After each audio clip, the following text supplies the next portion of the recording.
Nós iremos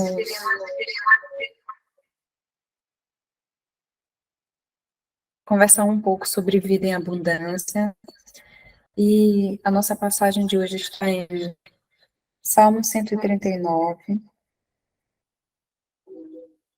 nos versos 1 a 4, que diz: Senhor, tu me sondaste e me conheces.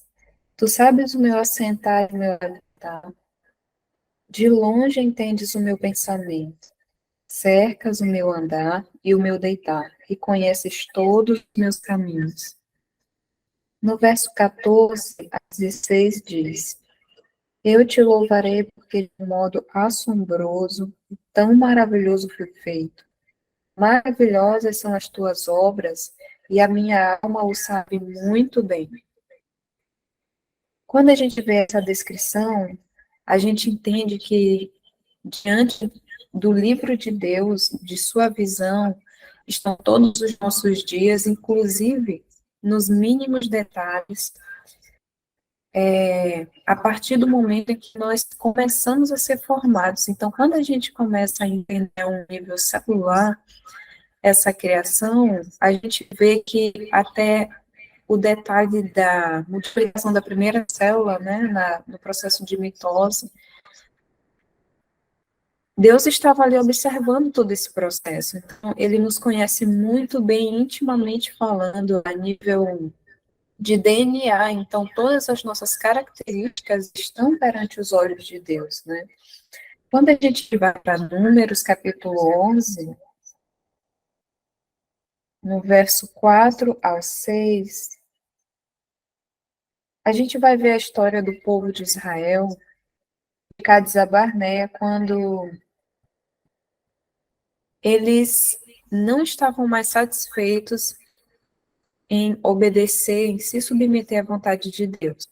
E começaram a clamar por algo que Deus não havia instituído para eles como regra alimentar para o próprio benefício do povo.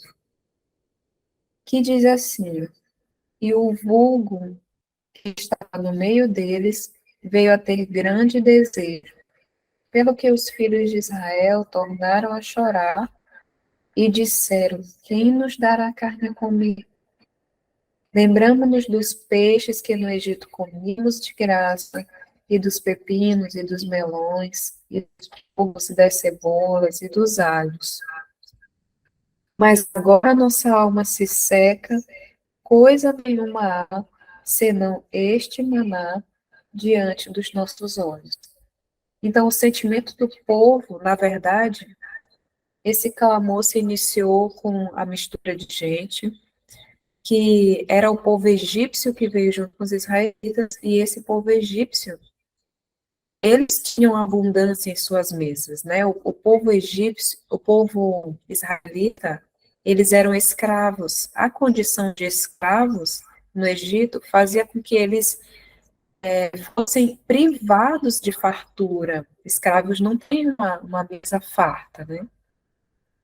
Então, quando a gente vê que esse clamor partiu da mistura de gente, a gente vê também o poder que tem a influência não santificada perto de pessoas que são amigos, né? Então, depois de 3 dias de viagem, ouviram-se francas queixas. Estas se originaram com a mistura de gente, muitos dentre a qual não se achavam unidos completamente com Israel.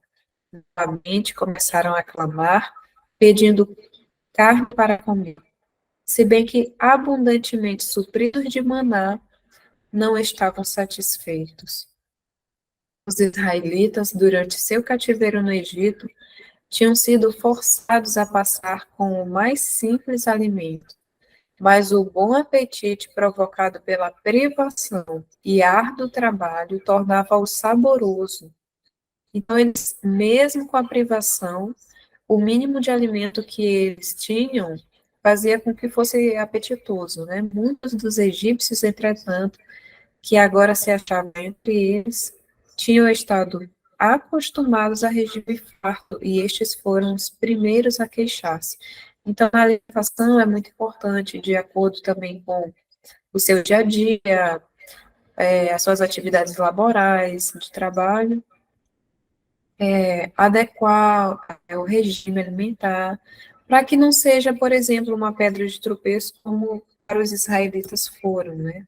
O apetite pervertido devia ser posto em uma condição mais sadia, a fim de que pudessem usar o alimento originalmente provido ao homem, os frutos da terra que Deus dera a Adão e Eva no Éden. Então, essa sempre foi a vontade de Deus, né? Deus sempre quis educar o povo ao longo da história para que todos pudessem voltar a ter a alimentação original provida por ele no Éden, a fim de que tenham uma mente mais clara, uma intimidade maior com Deus, uma percepção maior do pecado, das tentações, um equilíbrio emocional, um comportamento do céu aqui na Terra, né? Influencia a alimentação completamente na nossa condição física. Uma alimentação, por exemplo, estimulante, vai alterar todo o nosso comportamento do sistema nervoso.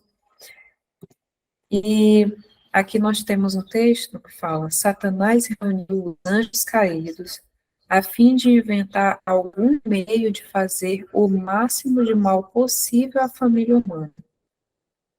Foi apresentada proposta sobre proposta, até que finalmente Satanás mesmo imaginou um plano. Ele tomaria o fruto da vide, também o trigo e outras coisas dadas por Deus como alimento, e convertê-los-ia em venenos que arruinariam as faculdades físicas, mentais e morais do homem, dominariam de tal maneira os sentidos que Satanás teria sobre eles inteiro controle. Inclusive, irmãos, quando nós damos legalidade a Satanás em alguma área da nossa vida, em nossa mente, Deus é justo com Satanás, a ponto de, se nós permitirmos, por exemplo, ele dominar a área alimentar, e Satanás vai dizer para Deus: não, ela me deu legalidade para essa área. E Satanás, quando ele se apresenta como quem veio para roubar, matar e destruir. Esse é o único objetivo dele.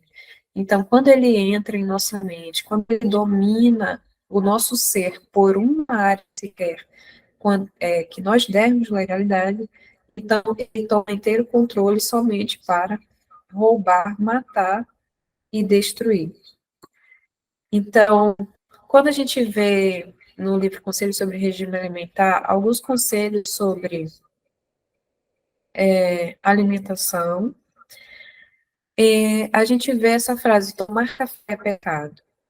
E mediante o que foi dito sobre a mudança que Satanás fez, a alteração na alimentação original de Deus, a fim de prejudicar fortemente o nosso organismo, a gente vê que tomar café é pecado, mas alguns estimulantes que contém no café a gente também encontra em outros produtos, como, por exemplo, o Guaraná da Amazônia, os refrigerantes, os energéticos, os chocolates. Então, a gente vê que existem outras coisas que são vendidas, que são feitas, que também são estimulantes da mesma forma e que acabam sendo prejudiciais à nossa saúde.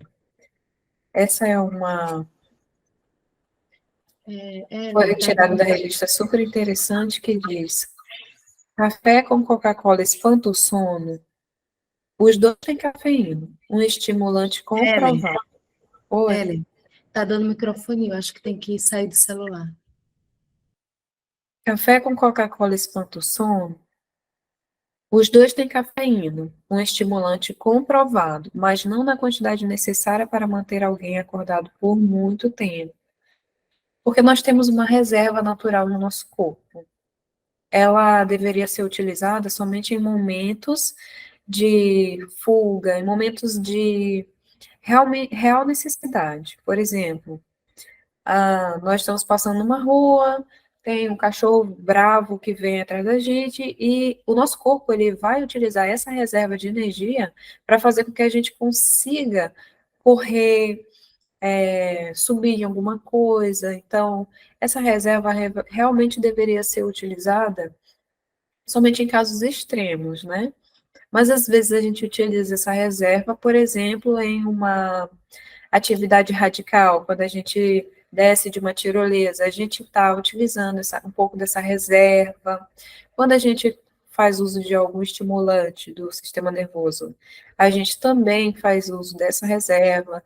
Então, quando o efeito da cafeína passa em nosso corpo, ele precisa repor aquela reserva de energia que foi utilizada. Então, acaba tendo uma desmineralização óssea, por exemplo, com respeito ao café, porque o nosso organismo ele fica ácido, né? Então ele precisa alcalinizar.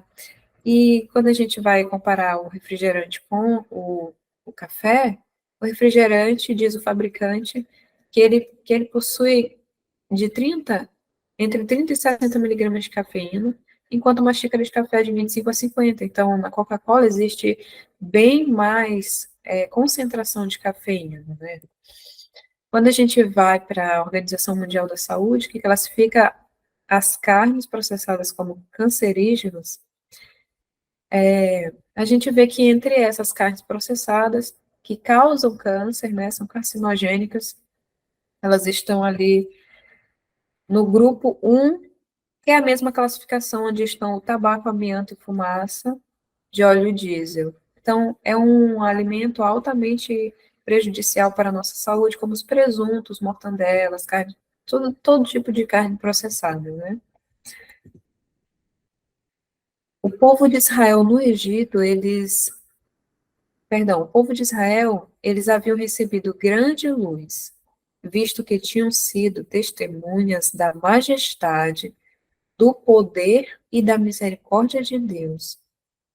E sua incredulidade e descontentamento incorriam em maior delito. Então, o quanto desagrada a Deus nós recebemos uma luz e já não colocarmos mais em prática. Em Romanos capítulo 2, no verso 13, diz assim: porque os que ouvem a lei não são justos diante de Deus, mas os que praticam a lei hão de ser justificados. Então, a obediência para Deus é o que faz com que nós sejamos justificados diante dele. Abraão, por exemplo, ele creu, mas a fé foi imputada nele por meio da obediência. Então, quando ele obedeceu a Deus, levando o seu filho para fazer o sacrifício, ele demonstrou que ele confiava plenamente em Deus. Ele sabia que aquele filho era o filho da promessa. Ele sabia que aquele pedido era comum, mas na sociedade pagã, toda a sociedade ao redor fazia sacrifícios dos seus filhos, mas para Deus aquele era um pedido muito comum. Mas ele confiava que nem que fosse para o seu filho ser ressuscitado, para que as promessas de Deus de que por meio do filho dele, que era o filho da promessa, viesse uma grande nação, ele acreditou que se pudesse ser ressuscitado, o seu filho seria. Mesmo ainda, até aquele momento onde Abraão não havia tido nenhuma ressuscitação, mas ele acreditava que o filho dele poderia ser ressuscitado por Deus para o cumprimento da sua promessa. Então, ele confiou plenamente e, pela obediência, ele foi justificado, a sua fé foi imputada, né? A vigilância contra pequenos pecados, e isso é cristianismo. Então, a nossa vida diária, a nossa experiência diária com Deus, ela é baseada na vigilância contra pequenos pecados, porque isso é o que vai, essa luta contra a iniquidade, essa luta contra as nossas dificuldades individuais, contra as pequenas raposinhas, né? É o que vai demonstrar a nossa luta com o céu. o quanto nós estamos determinados a lutar junto com Deus para vencer todas as pequenas dificuldades. E aqui vamos ver um pouquinho sobre a alimentação ideal, que quando a gente fala na linguagem adventista do sétimo dia, em alimentação ideal, quer dizer que estamos falando da alimentação original. Quais os maiores causadores de doenças? 2% estão mal congênitos, que é quando a pessoa ela já nasce com uma determinada doença. 3% a carga genética, ou seja, as doenças herdadas da família. Mas essas doenças podem ser evitadas se o estilo de vida for diferente. Isso é muito comum quando a gente vê uma família com um pai, por exemplo, diabético. Certamente o filho desenvolverá diabetes? Não, ele tem uma predisposição genética a desenvolver a diabetes, porém, ele só vai desenvolver a mesma doença se o estilo de vida for idêntico ao pai. Ainda mais se ele for, por exemplo, um pai sedentário, um pai que tinha uma alimentação inadequada, um estilo de vida, porque não é só a alimentação, envolve o dormir, o sono, envolve o banho de sol, se a imunidade está boa, envolve beber muita água, ter equilíbrio durante as refeições em todas as coisas. Então, isso vai fazer com que um filho ele desenvolva as mesmas comorbidades da família, dos pais, ou não, tenha um estilo de vida saudável e aquela predisposição genética, ela vai ficar, digamos que adormecida, né? Não vai ser despertada, não vai ser manifestada durante a sua vida. 95% dos causadores da doença são por maus hábitos. Então, se o estilo de vida traz a doença, a gente tem como base a alimentação, se ela estiver inadequada, o sedentarismo, os vícios, trabalho excessivo, maus pensamentos. Inclusive, tem um provérbio que diz: assim como o homem pensa, assim ele é. E realmente, quando as pessoas dizem, por exemplo, eu não consigo, eu não posso, todos esses pensamentos, eles vão mover a vida da pessoa, ou em prol de uma boa saúde, ou o contrário, né? Provendo, assim, doenças. Então, vemos que quase todas as doenças poderiam ser evitadas caso o nosso estilo de vida fosse o original. Então, Deus, ele quer que nós desenvolvamos um estilo de vida a ponto de conseguir restaurar em nós o caráter de Jesus. Esse é o objetivo. Para que nós possamos desenvolver o caráter de Jesus, é muito importante colocar as suas orientações em prática para obter as suas bênçãos. Quando a gente decide não colocar algo em prática, nós temos dificuldade de manifestar em nossa vida, receber as bênçãos de Deus, né? Inclusive, tem um capítulo que fala sobre as bênçãos e as maldições, e o povo, ele era, digamos que, obrigado a dizer amém, inclusive nas bênçãos, quando as bênçãos eram citadas, e amém nas maldições, porque se eles estavam reconhecendo que Deus é justo, caso eles recebessem as maldições por escolher a iniquidade, a desobediência. Então, até as doenças, eles eram, as maldições, eles tinham que dizer amém, porque eles que fizeram as escolhas, né?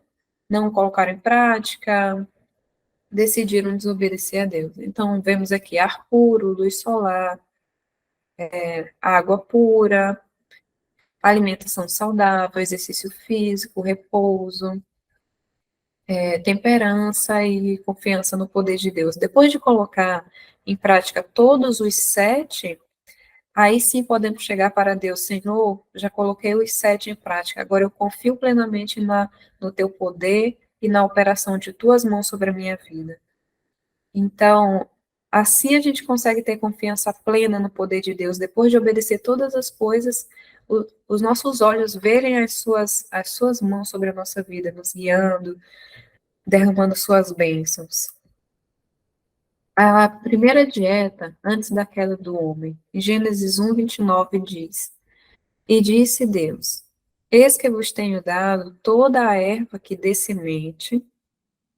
E a erva que dê semente está no lado superior direito, que são os cereais, né? Hoje nós temos a linhaça, a chia, a aveia, entre outras, que está sobre a face de toda a terra. E toda árvore em que há fruto, que dê semente. E então nós vemos as frutas, né, diversas, inclusive esse detalhe de que dê semente, a gente vê hoje em dia nos mercados, por exemplo, que tem limão sem semente, que tem uva sem semente. Então, quando a gente vê essas alterações, a gente vê que o homem modificou, né, para vir sem semente. Então, a gente começa a ver que o que Deus fez é o que tem a semente. E esse vai ser 100% saudável para o nosso organismo. Servos-á para mantimento, né? Também temos aqui as sementes oleaginosas, todas as castanhas. E dentro de todas essas, tudo isso que Deus proveu para nós, nós encontramos todo o alimento necessário para termos saúde. Mas depois do pecado, que foi a segunda dieta, após a queda do homem, em Gênesis 3:18, diz: Espinhos e cardos também te produzirás, e comerás a erva do campo. A erva do campo são as verduras e os legumes. Então, o homem agora é mortal, sujeito a doenças, e Deus indica para o homem uma alimentação exclusivamente vegetariana. Quando ele permite a alimentação carne lá em Noé, é temporário, era para ser temporário, mediante as circunstâncias. Não havia plantas, não havia um alimento assim que ele saiu da arca, né? Então, era provisório, foi somente aquele momento em que Deus permitiu, né? Porém, depois disso, o homem, ele tende a pedir algo que não foi da provisão de Deus, que não foi do planejamento de Deus que fizesse parte de sua vida, da alimentação. E qual é o segredo para vencer? O segredo do êxito está na união do poder divino com o esforço humano. Aqueles que levam a efeito os maiores resultados são os que mais implicitamente confiam no braço todo-poderoso. Então, a obediência, ela traz inúmeros resultados. Quando a gente começa a ver os resultados em nossa vida, a gente começa a ver muito mais a manifestação do poder de Deus no nosso dia a dia, na nossa experiência diária, né? E a diferença está na oração, a diferença é a oração. A oração é a resposta para cada problema da vida. Ela nos põe em sintonia com a sabedoria divina, a qual sabe como ajustar cada coisa perfeitamente. Às vezes, deixamos de orar em certas circunstâncias porque, a nosso ver, a situação é sem esperança. Mas nada é impossível com Deus. Nada é tão emaranhado que não possa ser remediada.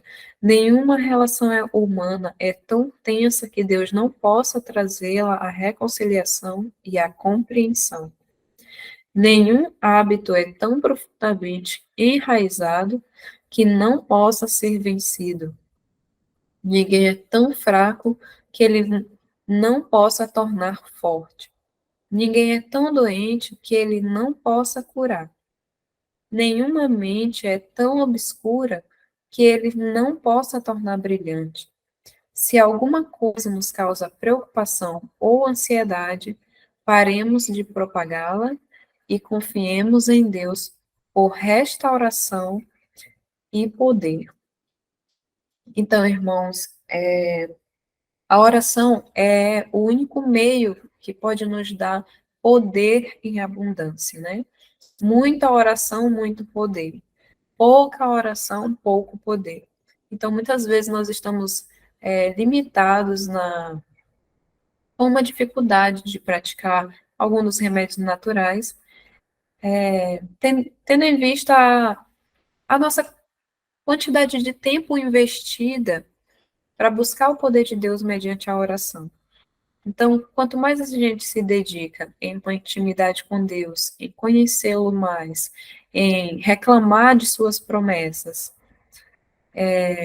em conversar com Ele, dispor tempo, Senhor, a minha dificuldade é essa, dá-me forças, e apresentar para Deus tudo aquilo que vai em nosso coração, apesar de Ele conhecer tudo, mas o desejo dele é ser nosso amigo, entrar em nosso coração e habitar.